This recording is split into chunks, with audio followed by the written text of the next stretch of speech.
So you don't know me. Hi, I'm Rabbi Sonny Schnitzer. I'm still, but I am known by many names. Can you hear me clearly? Closer. Really? Okay. My voice projects pretty well. All right, that's better? Good enough. Right here? Yeah. That's even more intimidating. Okay. It's fine. So, I'm taking a stretch,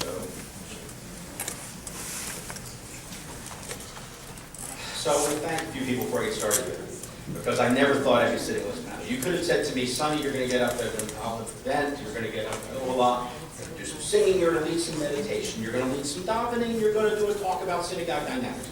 I never thought in a million years I'd be sitting here actually expounding upon halacha, because that was always my terror going through the process of becoming Musmach of Reb Zalman and in this August assembly, because it was always the part I felt the weakest. So the fact that I'm here is nothing short of a small miracle. For that, I am thankful to Reb Daniel, who pushed me there, to Reb Sammy, who kept telling me, you can do this.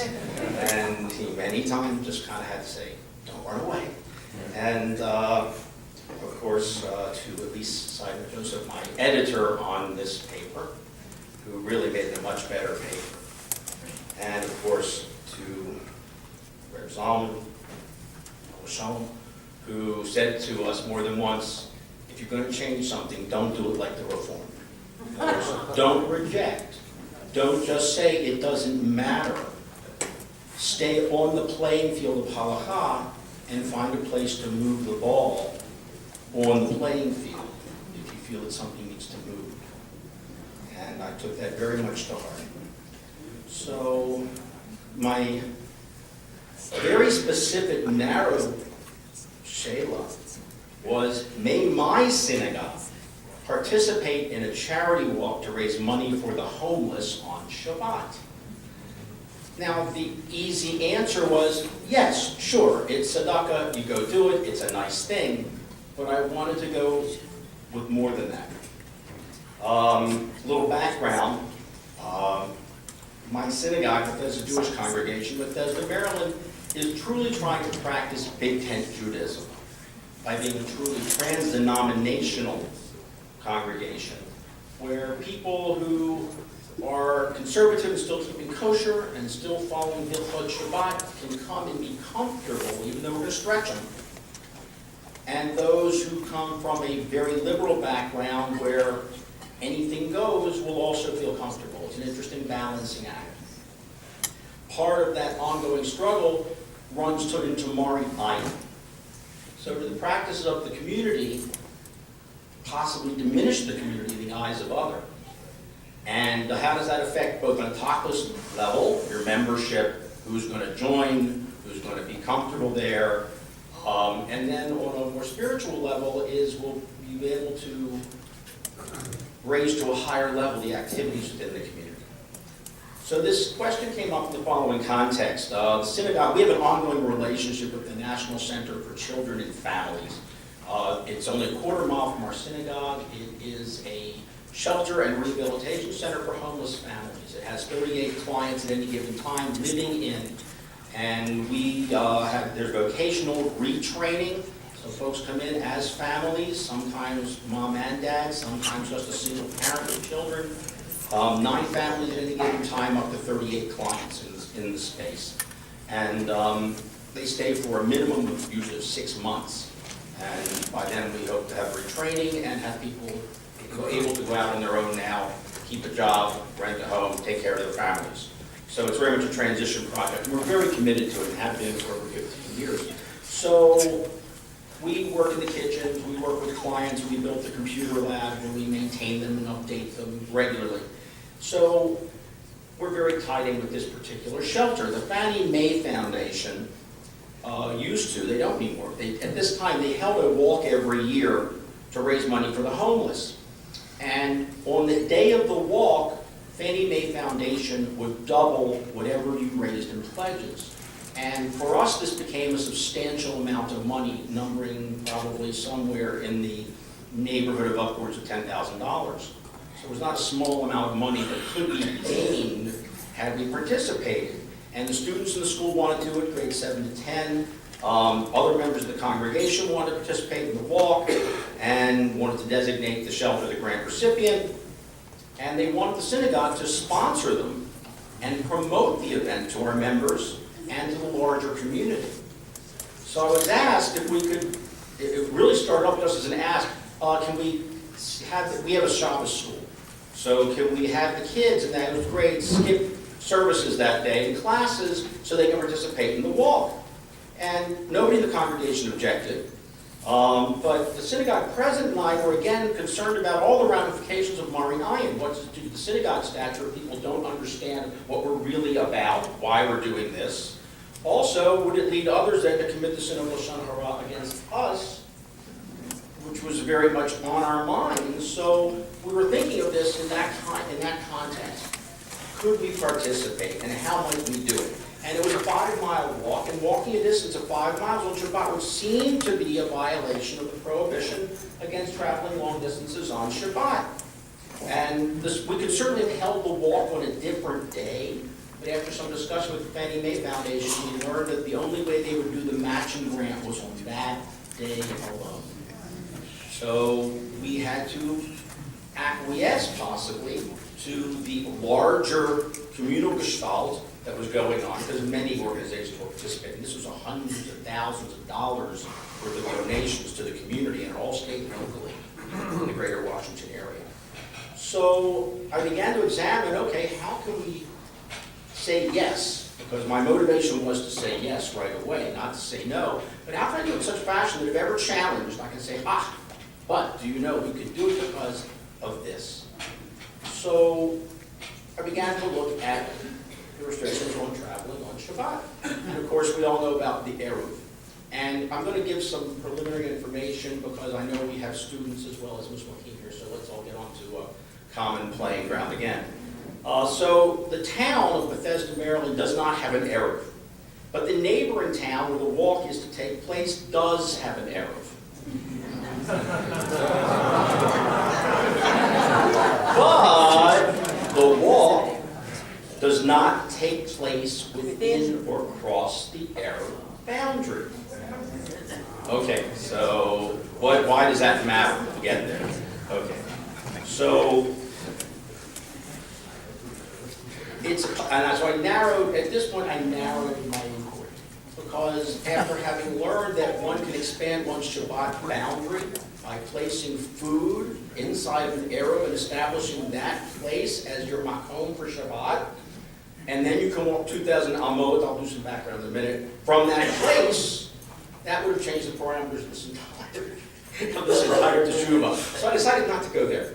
So we're not going to put this walk inside of the Eruv at any time. So, because it just kept things cleaner, and Reb Daniel was constantly encouraging me, keep it narrow. Don't hand out anything that might later cause us problems. So our route for the halacha, the prohibition on walking long distances on Shabbat, is from Shemot 16:29, where it says, let no man go out of his place on the seventh day, period. And that portion of that pasuk becomes the basis for all Shabbat restrictions on travel. However, go look at the full pasuk, and the context is interesting, because it really is talking about the miracle of manna. And it says, see, because Adonai gives you the Shabbat, he gives to you on the 6th day man for 2 days. Every man will stay in his place, and that no man leave his place on the 7th day. So later rabbinic authorities take this prohibition, which was originally just about don't go out and gather manna on the 7th day, to don't go out on the 7th day. Pivot one that our Rabbanim of the past placed upon us. And it's the first place we go, why did we turn left? Was there the possibility of turning right? So this rabbinic interpretation leads us to the need to create the Eruv, the enlarged dwelling place, so that people can leave their home and carry within, and at least work within their dwelling to carry and to pick up, whether it's a baby or to pick up a piece of bread and take it across the room. I mean, you know, all of that could be an issue if you're not within your area. So this is our pivot. And had the rabbinic authorities decided to read the verse in the narrow particular sense and apply it only to the gathering of mana, then we would not have this need for a prohibition of travel on Shabbat. And that we find in Eruvin 51a, by the way, is where the halacha comes from. It's expanded from this verse. Eruvin 51a. And anybody who wants it, there's a copy here, and it's on the website as well if you want to read this in full. So they could have, you know, taken a different tack, and in fact, there were times where the rabbis did take a different approach.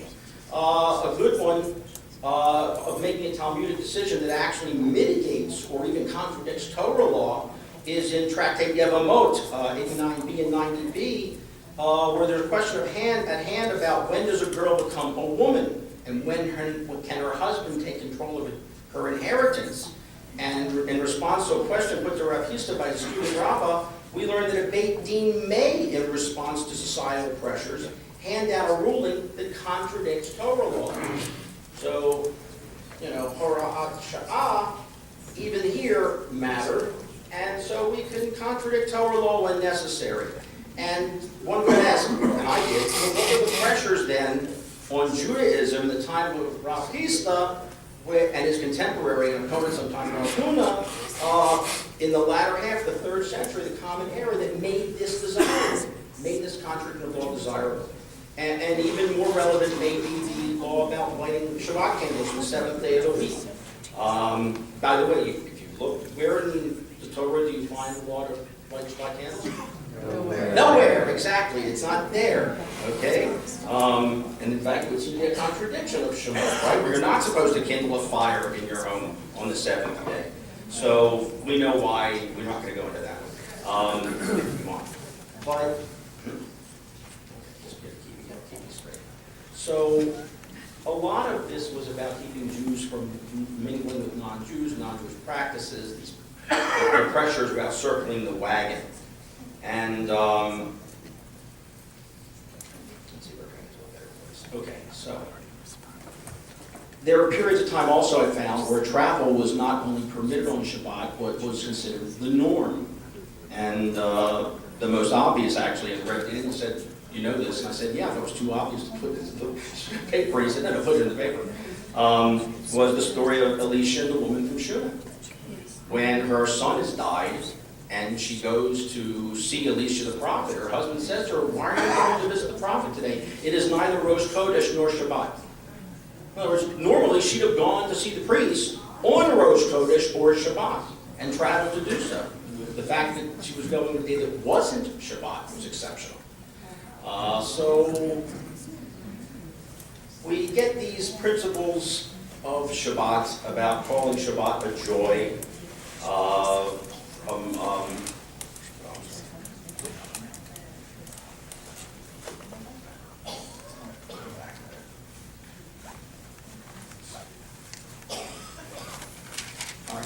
So I found a place where there was an exception, and that exception became my pivot.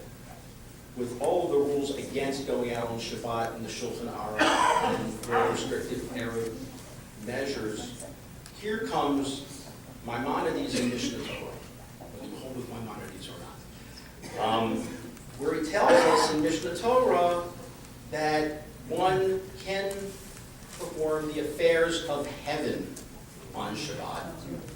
And he expands what are the affairs of heaven. And he says it is permitted to run on Shabbat, to do things concerning a mitzvah, to run to a synagogue, to run to a house of study. We are permitted to calculate accounts associated with a mitzvah or take measurements concerning a mitzvah. For example, to know if there's enough water in a mikvah, or if enough cloth is missing from a talit to render it ritually impure.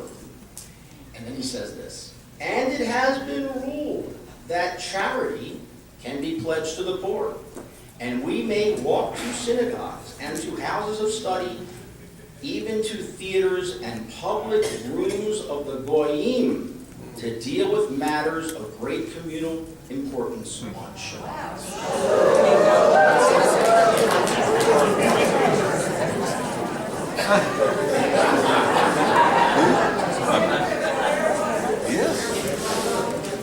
Let's see, we are in Hilchot Shabbat, Perek 24. Yeah. So, Hilchot Shabbat, Perek 24. What? Yeah, the whole paper is online. It's online, it's all online. It's on the Ohalah conference website. Okay, so go to the Ohalah conference page. It's there, supposedly. All three papers are there. They're supposed, they're supposed to be, but let's get going. Okay, running out of time. Okay. So based on this argument of the Rambam, we learn that it is a mitzvah, not just okay, but it's a commandment now to walk to the synagogue, to walk to Torah study, to walk to a place where you're going to perform a mitzvah. And then I got into this whole thing about how far you can walk, 2,000 amot, and what that means in the modern world. And basically came to the conclusion that since we don't live in walled cities anymore, and the way you begin measuring the end of the dwelling area is the last building, and you can go 2,000 amot beyond the last building. In an urban area, that means you can walk a long way. In fact, I figure you could probably walk from D.C. to probably to Philadelphia, at least to the Susquehanna River, before you would run out of buildings that would make you stop walking. So it's only when you get to large bodies of water that you really run into the restriction if you're in an urban or suburban area. So bottom line is I came to the point where I decided that the larger overriding value of tzedakah and trying to integrate it with Shabbat rather than just say it's either or, we can do both and. By elevating the entire practice of running to do the mitzvah as an activity that should be encouraged on Shabbat, and then showing why the Erev concept for our time shouldn't be the obstacle we may think it is. So I'll stop there. We'll do more, I guess, in the breakout sessions. Thank you.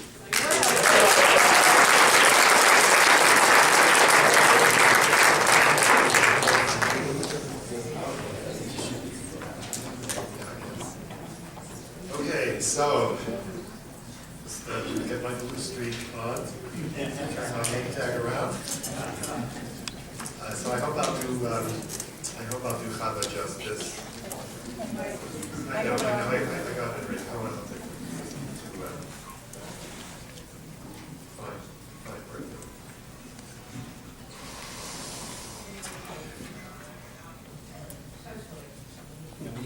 I like that, yeah. Because I'm too tired to get up and get you to stretch, because there's no way I can do it. And the musical interlude was just fun. So Chava's question, the question that she worked with was this. She had founded a congregation called Ahavat Shalom in Traverse City, Michigan. And the members of that congregation were defined as those who actively support the CAS, the Congregation of Ahavat Shalom, through attendance, service to the congregation, and financial commitment. Members in good standing who are 16 years or older shall be entitled to the full privileges, except the right to vote shall endure after an initial 3-month waiting period. And the full text of their mission statement reads, "We are an independent Jewish congregation open to all people of any cultural origin. Our purpose is to meet celebrational, spiritual, educational, and philosophical needs through exploration together, and to interact with the larger community by actively sponsoring and supporting diversity and inclusivity with harmony and peace-based programs." So the question, which I believe was pretty much a real question, she actually named the questioners. The question comes like this. As non-Jewish members of Congregation Ahavat Shalom, we have felt warmly welcomed by you and the other members. We are aware, however, that not all synagogues accept non-Jewish people as members in the way CAS does, I guess to put that mildly. Particularly because we are not married to Jewish people, and we have no one Jewish in our families.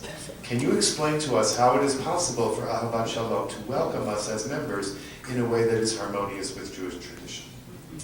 And one of the things I want to do is just read a few paragraphs because I want her voice, Chava's voice. You know, if she were here, of course, it would always be her voice. So I'd like you to hear, because she also writes in a very particularly beautiful style.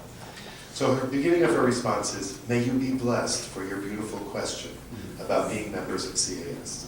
I thank you for creating the opportunity for me to address the issue you raised about how it is harmonious with Jewish tradition for you to be members of Congregation Ahavat Shalom." So then she begins a question of what naming is about. And she writes, "Naming is both an opportunity and a demand for limitation. On the one hand, think about the warmth and beauty of a Hebrew naming ceremony and its power to make a place for a person to give standing in the broader community. On the other hand, naming implies limits and exclusions and opens to us the potential challenges of the very dualism we hope to transcend on the most mystical levels. In the same way, your question holds within it the dynamic tension between the particularism necessary for a minority's uniqueness to survive and the universalism that is the transcendent ideal of Hashem Echad, Ushtom Echad." So that's phrased as a really good halachic question is phrased, which is, you have this good and you have that good, and how do you balance them? When you go with one, when you go with the other. So what Chava did was she explored responsa written in all four of the major denominations: Reform, Reconstructionist, Conservative, and Orthodox. Overall, I think I highlighted well, here's one interesting point that she realized when she was reading the Reform responsa. Well, by the way, the major thing, it'll come out in a quote in a moment, but the major thing is, of course, that no one actually asks this particular question, because all the questions are asked on the assumption that the non-Jewish person is married to a Jewish person. It's all based on that. So she says, when it comes to questions about women's role and leadership, the Reform responsa tend to read the same halachic absence of obligation as permission to engage in a ritual behavior, like wearing kippot or talitot. But in responsa concerning non-Jews, they tend to read the absence of obligation as a disqualification from such engagement. And as she says several times in the course of this, I think, really beautiful tshuva, she says, at another time it might be interesting to explore this difference and view the question of non-Jewish participation with fresh eyes. But neither was it appropriate at that moment, and it is not at this particular moment either. She then goes and looks at the same, at conservative responsa and Reconstruction